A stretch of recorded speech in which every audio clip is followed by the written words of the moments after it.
suivez pour vous informer, vous avez fait le bon choix. Messieurs et dames, bienvenue à ce journal dont voici le sommaire. La justice congolaise se porte encore mal.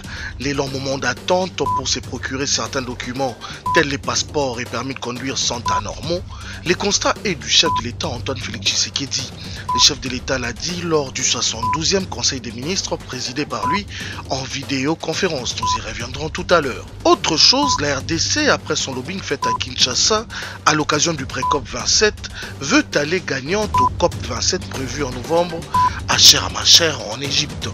D'où l'essence de la réunion entre la patronne de l'environnement et le gouverneur de province dite forestière. Et pour finir, évasion spectaculaire à la prison centrale de Matadi. Plus de 200 évadés ont pris la tangente. Vous suivrez dans ce journal l'avis du président de l'Assemblée provinciale du Congo central, Jean-Claude Vouemba.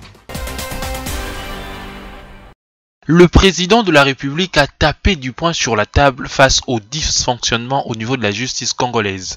Au cours de la 72e réunion du Conseil des ministres qu'il a présidé vendredi, le chef de l'État Félix Tshisekedi a sans détour déclaré que la justice congolaise va mal et qu'il faille améliorer la situation, comme les note le porte-parole du gouvernement dans la lecture du compte-rendu. Chaque jour, dans tous les coins du pays, le peuple assiste abasourdi, scandaleusement à des actes ou comportement de certains acteurs judiciaires, ainsi qu'à des actions ou décisions judiciaires à la limite du hasard et de la théâtralisation de celles-ci, creusant davantage la méfiance devenue légendaire entre les peuples et la justice. Au regard des dysfonctionnements relevés tant pour ce qui concerne la justice pénale, la justice civile ou administrative, qui sont la voie qui mène à la justice, est assimilée à tort ou à raison à une véritable chemin de la croix. Le président de la République a, dans sa communication, déploré également les retards enregistrés dans la délivrance des passeports, permis de conduire et autres documents administratifs. Il est donc inadmissible que la délivrance des documents qui matérialisent l'autorité de l'État, passeports, imprimés de valeur, titres académiques scolaires, les documents relevant de l'identification, permis de conduire, etc., deviennent une question des mois, voire des années. Pour ce faire, le président de la République a chargé les membres du gouvernement, chacun en ce qui le concerne, d'agir avec diligence pour qu'avant la fin de cette année 2022, des options claires soient levées en vue d'une solution durable à ces problèmes qui est une cause des graves inquiétudes nationales. Dans le même sens, le président de la République a encouragé le Premier ministre à prendre toutes les dispositions nécessaires afin que la responsabilité de la production de tous les imprimés de valeur puisse revenir de manière définitive et exclusive à l'hôtel de monnaie de la Banque centrale du Congo. Le chef de l'État a insisté sur la construction d'une administration dynamique en République démocratique du Congo.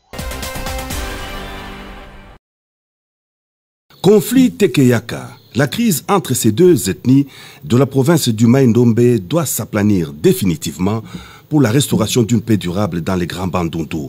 La question était au centre des échanges du président de la République Félix-Antoine Tshisekedi Tshilombo avec les gouverneurs des provinces du Kwilu, Kwango et Mai-Ndombe à la Cité de l'Union africaine. L'heure est au retour de la paix dans cet espace du pays. Les gouverneurs de ces trois provinces ont aussi évoqué des questions humanitaires avec la présence massive des déplacés du conflit Tekeyaka. Les déplacés que nous avons dans nos trois provinces, du Grand Bandundu, et les déplacés issus du conflit Tekeyaka dans les territoires de Kwamuntu. Alors plusieurs personnes ayant fui des atrocités se retrouvent aujourd'hui à Bandunduville, à Fatundu, à Kenge, à 316, voire même vers Bolobo. C'est pourquoi nous sommes venus rencontrer le Père de la Nation, s'il peut nous aider à évacuer ces gens-là, à les ramener là où ils veulent ou les faire retourner d'où ils viennent. Reçu également par le président de la République, le gouverneur de la Tchopo, Madame Likomba Madeleine, s'est déclarée rassurée par les soutiens du chef de l'État aux efforts que fournit la province dans les domaines de la sécurité et du développement. Notre entretien avec le chef de l'État à tourner sur la situation qui prévaut dans notre province, la situation sécuritaire ainsi que la situation actuelle d'électricité et des infrastructures. Et comme vous le savez bien, le gouverneur représente le chef de l'État dans la province. Et donc tout ce que nous faisons comme action, tout ce que nous posons comme acte, celui qui sera comptable à la fin du mandat, ça sera le président de la République. Donc nous sommes censés faire bien les choses selon la vision du chef de l'État pour qu'enfin que demain, quand il sera devant la population, qu'il sache justifier son mandat. Il fallait que nous fassions part de ce que nous faisons déjà, où nous en sommes et qu'est-ce que lui peut faire pour nous appuyer. Je viens de rencontrer les garants de la nation, les chefs de l'État. Et ce qu'il a à me dire, ce n'est qu'une assurance. Et je sais que d'ici peu, la Tchopo ne parlera plus le même langage.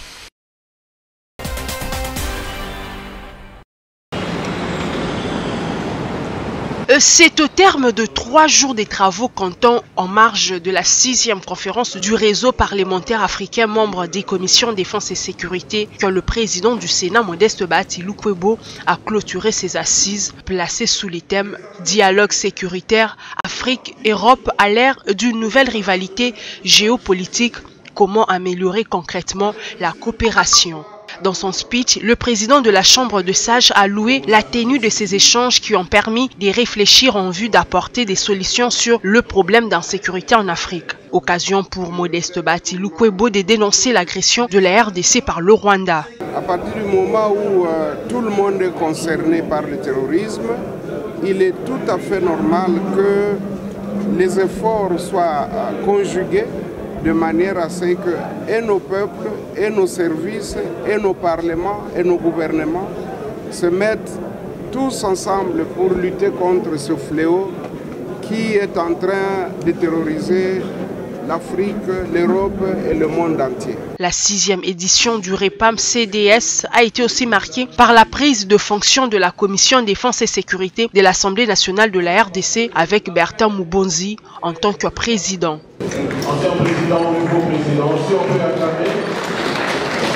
Il succède au Nigérian Shaban Ibrahim. Devant ses pairs, Bertin Mubonzi a rappelé le rôle que doit jouer le REPAM CDS. Je me fais le devoir de l'appropriation de toutes les recommandations, fruits de nos fructueux échanges, et la promesse d'en faire le suivi sans atermoiement dans un élan de diplomatie parlementaire. Nous avons l'obligation de plébisciter le REPAM CDS à travers le monde, en le rendant incontournable dans son rôle stratégique, tout en élargissant d'une part à d'autres États d'Afrique qui n'en sont pas encore membres à ce jour. C'est en décembre prochain à Abuja que Bertin Mubonzi sera officiellement investi de ses nouvelles fonctions en tant que président.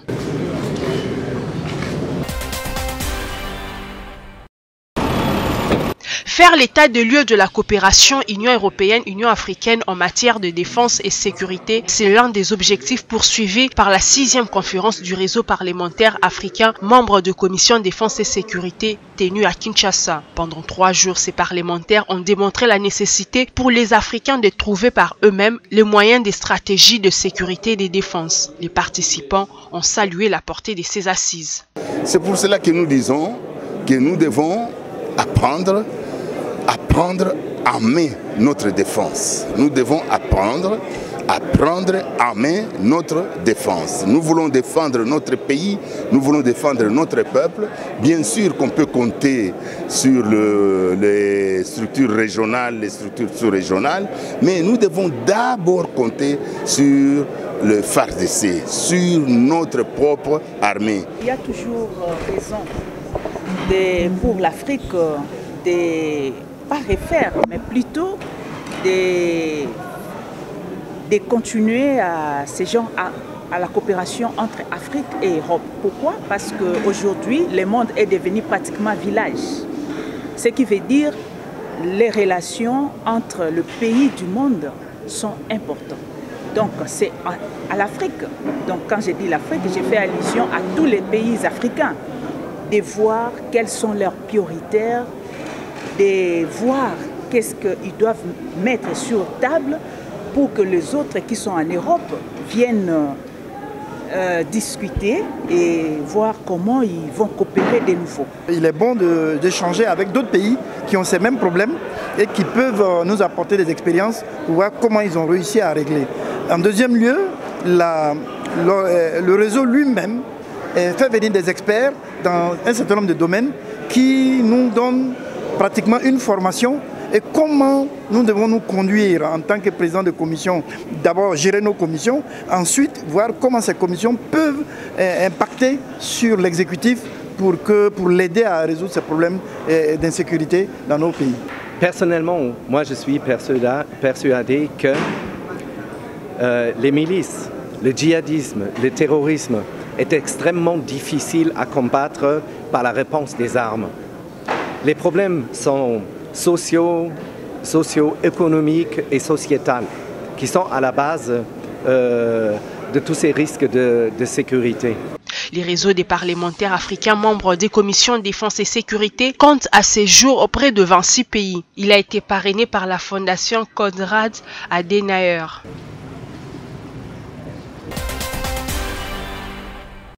Juste après la clôture de travaux préparatoires de la COP27 tenue pendant 3 jours à Kinshasa, la vice-première ministre de l'Environnement a réuni vendredi dans son cabinet de travail les gouverneurs de provinces forestières de la RDC. Des échanges ont porté sur la participation active des gouverneurs à la COP27 prévue en novembre en Égypte, mais aussi au forum intergouvernemental des G20 annoncé cette année en Indonésie. Les gouverneurs ont insisté auprès de la VPM F. Bazaïba sur l'opérationnalisation des crédits carbone, d'autant que les exécutifs provinciaux attendent une compensation en tant que gardiens de province. Nous qui avons la forêt, c'est nous qui avons la tourbière, et donc c'est nous qui donnons encore de l'oxygène au monde entier.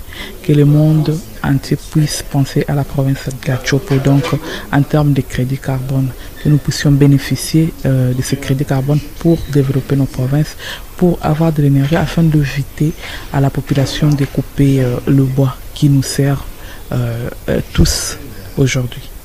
Nous allons travailler, comme je l'ai dit, sur tout ce qui porte autour du crédit carbone concernant notre province. Et c'est cela que nous allons exposer auprès de nos pairs lors de la COP27. La République démocratique du Congo se présente comme pays solution dans la lutte contre le changement climatique et veut s'assurer de son positionnement en tant que tel. Le Premier ministre Jean-Michel Samaloukonde a reçu vendredi 7 octobre 2022 l'ambassadeur tunisien en poste en République démocratique du Congo. La rencontre entre les deux hommes d'État a tourné autour de la coopération bilatérale entre la RDC et la Tunisie. On a parlé de la coopération bilatérale, donc nous voulons développer davantage la coopération bilatérale. Donc nous voulons organiser la deuxième session de la commission mixte et nous avons insisté également sur une très bonne participation comme d'habitude de très haut niveau de la RDC donc au sommet de la francophonie qui aura lieu en Tunisie à Djerba donc les 19 et 20 novembre. Au cours de la même rencontre, l'ambassadeur tunisien a porté un message de remerciement et de félicitations à adresser au chef du gouvernement congolais pour sa participation au sommet Japon-Afrique qui a eu lieu en Tunisie le 27 et 28 août dernier. Le deuxième vice-président de la Commission électorale nationale indépendante, Didi Manara, a animé un cadre de concertation avec le Congolais résident en Belgique. C'était à la salle de banquet de l'ambassade de la RDC à Bruxelles. Le président de la CENI, Denis Kadima Kazadi, a assigné aux cadres et agents de la centrale électorale les missions de repérage des sites dans les pays concernés. En prélude à l'organisation de ces cadres de concertation, la délégation de la CENI, conduite par le deuxième vice-président, a eu d'abord l'entrevue avec le chef de mission diplomatique congolaise au Benelux, Christian Dongala. Objectif, évoquer les modalités pratiques du cadre de concertation avec en prime l'élaboration du programme de travail en commission.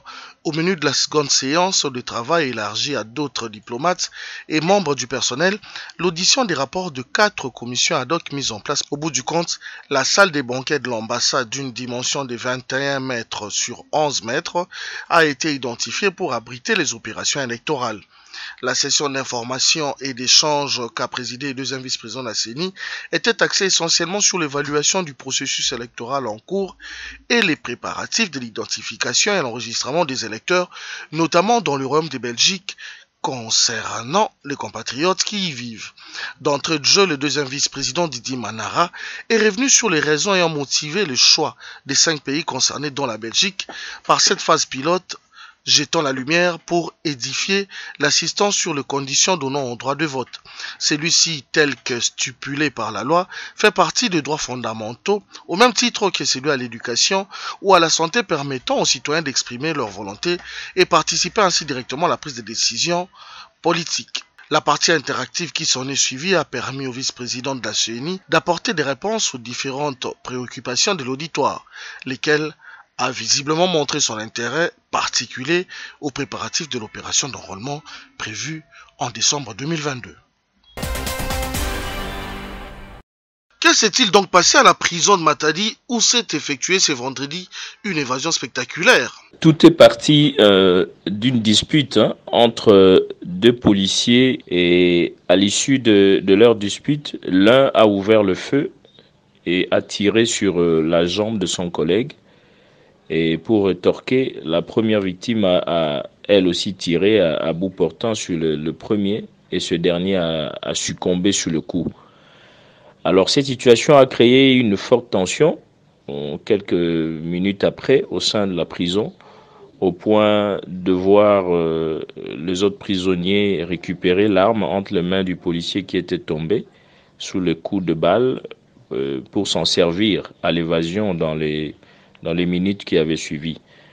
L'état des prisons dans la province du Congo central est préoccupante pour Jean-Claude Vouemba, président de l'Assemblée provinciale. Appel est fait à l'exécutif national pour que mesures soient prises avant de revivre encore d'autres événements du genre. La ville de Matadi a été très surprise de voir que la prison provinciale de Kamolaï a été débordé des prisonniers qui sont sortis, qui ont fait la malle. Or, parmi ces prisonniers, il y a des très grands bandits, des grands chemins, des assassins, des violeurs et tout ça. Vous savez, comme je me suis plaint la dernière fois et que j'ai lancé un message au ministre de la Justice par rapport à la prison que je trouvais à Louozi, qui n'est même pas une prison mais un mouroir.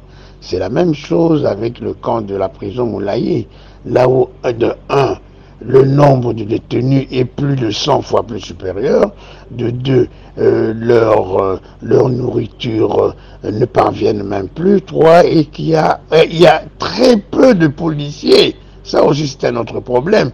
Il faudrait que la police nationale puisse encadrer les policiers à un nombre suffisant. Donc il se fait que ça s'est pas tardé. Cette nuit vers 2h, 3h du matin, vers Voido, il y a eu déjà les assassins, les bandits qui ont pénétré dans une résidence, mais pour l'instant nous ne savons pas s'il y a eu des dégâts humains ou quoi. Donc nous croyons sincèrement que cette prison de Kamolaï devait déjà être réhabilitée. Ce vendredi après-midi, la prison de Matadi a connu une évasion spectaculaire qui a vu plus de 200 de ses pensionnaires s'évader.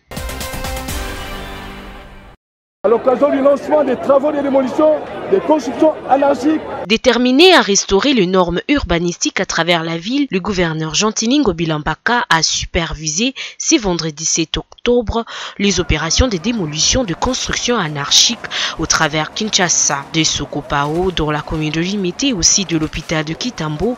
Le patron de la ville de Kinshasa a assisté à la démolition de toutes les constructions érigées le long de la voie publique. Une pratique qui, selon lui, entre dans le projet Métrokin lancé il y a peu.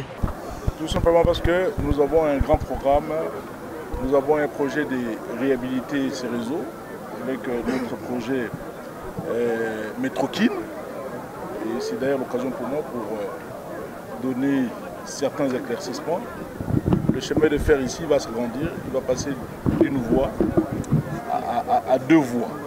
Alors c'est le projet Métrokin qui a déjà commencé son amorce. Pour la population dont les habitations ont été démolies, les patrons de l'hôtel de ville promet une délocalisation vers la commune de Lantsele. Les gens, notamment les gens de Pakadjouma, qui ont érigé des bicoques ici, tout autour du chemin de fer, seront relocalisés, envoyés dans la commune d'Nsele, dans la localité de Tingiting. Donc on ne va pas les abandonner, on va les envoyer donc à Nsele, dans la localité qu'on appelle Tingiting. Notons par ailleurs qu'au courant de la même journée, les mêmes opérations de démolition se sont poursuivies sur le boulevard Triomphal et sur le site de l'hôtel du fleuve Congo, dans la commune de la Gombe, par le vice-gouverneur Jekoko Mulumba. Une semaine après l'ouverture de la session, les élus provinciaux de Kinshasa se sont réunis en plénière vendredi 7 octobre. Au cours de cette séance, l'Assemblée plénière a examiné et adopté le projet de calendrier de la session ordinaire de septembre. Calendrier qui reprend une dizaine de nouvelles matières et 5 arriérés législatifs, à l'instar notamment du projet des 10 des finances exercice 2023 que devra déposer l'exécutif provincial dans les tout prochains jours. Proposition des 10 portant protection et promotion des droits des peuples autochtones de la ville de Kinshasa. Proposition des 10 portant autorisation du commissionnement des carburants par la ville de Kinshasa. Proposition des 10 portant protection des emprises des routes et des espaces publics dans la ville de Kinshasa. Proposition des 10 relatif à la protection et à la gestion des zones humides dans la ville de Kinshasa. Proposition des 10 portant organisation du petit commerce frontalier dans la ville de Kinshasa.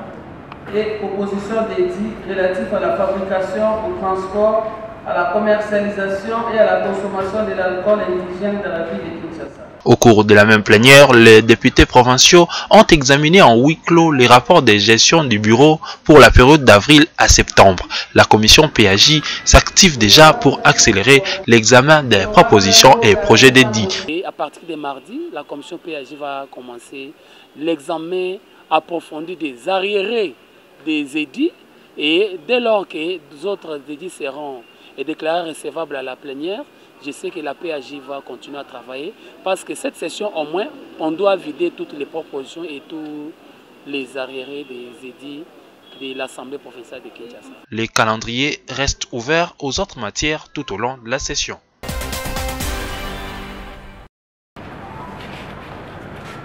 À l'Assemblée provinciale de Kinshasa, le député Eric Boukoula, lors de la plénière du vendredi, portait devant ses pairs la question du phénomène Kuluna qui devient de plus en plus viral dans la capitale congolaise. Même si la traque de ces délinquants revient au gouvernement central à travers les forces de l'ordre, l'élu de la commune de Limete note que l'organe délibérant de Kinshasa peut être d'un apport capital. En substance, il a proposé qu'une quote-part soit réservée par l'exécutif provincial à l'appui de la police ville de Kinshasa dans les colonnes du budget provincial 2023, budget qui sera examiné au cours de cette session de septembre.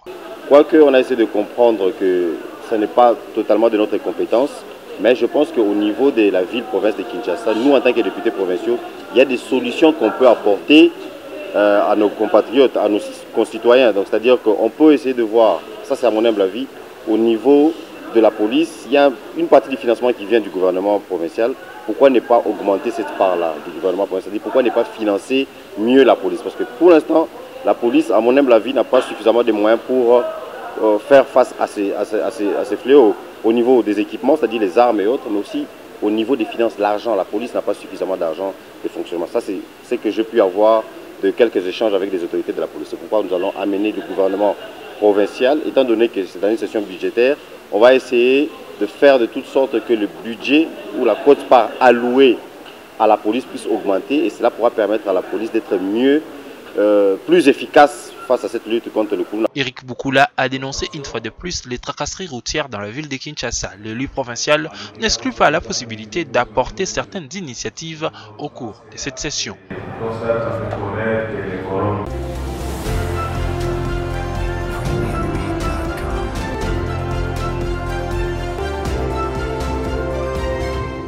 Au Au menu du zapping de ce week-end, tout d'abord cette nouvelle, la Thaïlande en deuil. Un ancien policier de 34 ans, limogé de son poste de lieutenant-colonel en raison de l'usage de drogue, a tué au moins 37 personnes dont 24 enfants. L'assaillant, équipé d'un fusil, d'un pistolet et d'un couteau, a ouvert le feu avant de prendre la fuite en voiture, percutant ainsi plusieurs piétons. De retour chez lui, les tireurs a tué sa femme et son enfant avant de se donner lui-même la mort. En 2020, un adjudant-chef de 31 ans avait lui aussi tué 29 personnes dans un centre commercial avant d'être abattu par la police. Le mois dernier, un sergent-major de l'armée royale avait également tué 2 officiers au sein d'un site militaire de Bangkok. Et en Iran, le mouvement de contestation ainsi que les rassemblements de solidarité se poursuivent après la mort de Mahsa Amini, une Kurde de 22 ans décédée suite à son arrestation par la police de mœurs à Téhéran pour non-respect du code vestimentaire strict dicté pour les femmes en Iran. Un décès qui a déclenché le mouvement de soulèvement et des contestations avec en première ligne les Iraniennes. Ces manifestations sont les plus importantes depuis celles de 2019 contre la hausse du prix de l'essence.